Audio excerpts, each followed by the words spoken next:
அஇஅதிமுக பொதுச் செயலாளர் சின்னம்மா அறிவித்தபடி கழக பணிகள் குறித்த மாவட்ட வாரியான 2ஆம் நாள் ஆலோசனைக் கூட்டம் சென்னை தலைமைக் கழகத்தில் இன்று தொடங்கியது. இந்த ஆலோசனைக் கூட்டத்தில் பங்கேற்க வந்த சின்னம்மாவுக்கு கழக தொண்டர்கள் திரண்டு நின்று உற்சாக வரவேற்பு அளித்தனர். இன்று காலை நடைபெற்ற ஆலோசனைக் கூட்டத்தில் தேனி, திண்டுக்கல், விருதுநகர், சிவகங்கை, ராமநாதபுரம் ஆகிய மாவட்டங்களைச் சேர்ந்த நிர்வாகிகள் பங்கேற்றனர்.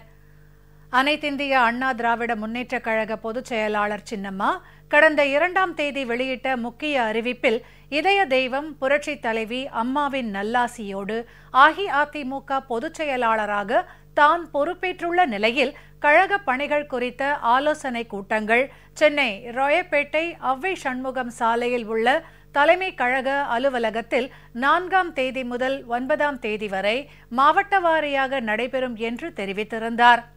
அதன்படி கடந்த 4ஆம் தேதி நடைபெற்ற ஆலோசனை கூட்டத்தை தொடர்ந்து தலைமை கழக அலுவலகத்தில் இன்று 2ஆம் நாளாக ஆலோசனை கூட்டம் நடைபெற்று வருகிறது. இக்கூட்டத்தில் பங்கேற்பதற்காக சென்னை போயஸ் தோட்ட இல்லத்திலிருந்து புறப்பட்ட சின்னம்மாவுக்கு வழி நெடுகிலும் திரண்டிருந்த கழக தொண்டர்கள் உற்சாகத்துடன் வாழ்த்து முழக்கங்கள் எழுப்பினர். தலைமை கழக அலுவலகத்திற்கு வருகை தந்தபோது அங்கு திரண்டிருந்த கழக தொண்டர்கள் வாழ்த்து முழக்கங்களுடன் சின்னம்மாவை வரவேற்றனர். வரவேற்பை ஏற்றுக்கொண்ட சின்னம்மா அவர்களுக்கு வணக்கம் தெரிவித்தும் கைகளை அசைத்தும் தனது மகிழ்ச்சியை வெளிப்படுத்தினார்.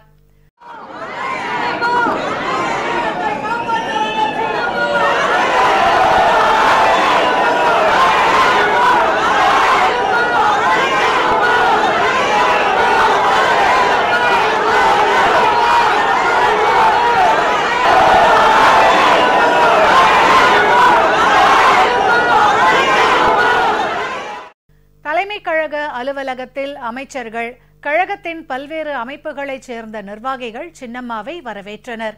இதனைத் தொடர்ந்து ஆலோசனைக் கூட்டம் தொடங்கியது.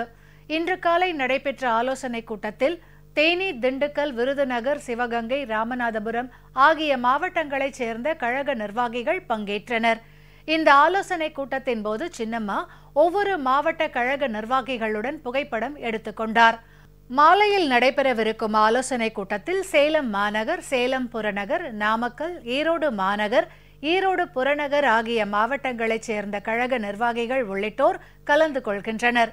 கழக பணிகள் குறித்த இந்த ஆலோசனைக் கூட்டங்கள் வரும் 9ஆம் தேதி வரை நடைபெற உள்ளன.